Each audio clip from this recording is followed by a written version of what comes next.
دین میں داڑھی ہے، داڑھی میں دین نہیں۔ سنت موقدہ ہے، رسول اللہ کی تھی، جو آج کے رسول ہے وہی داڑھی رکھتے ہیں۔ بالکل درست فرمایا آپ نے، لیکن داڑھی عشق کا آغاز نہیں، انتہا ہے بیٹے۔ عشق جب انتہا کو چھوتا ہے تو عاشق کا جی چاہتا ہے کہ وہ بھی دکھنے میں اپنے محبوب جیسا بن جائے۔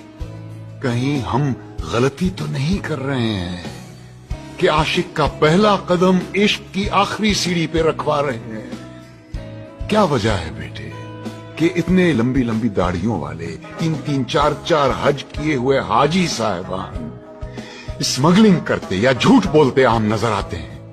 وجہ یہ ہے کہ مجھ جیسے نا سمجھ عالم سارا زور داڑھی رکھنے اور شلوار پہننے پر ہی دیتے ہیں۔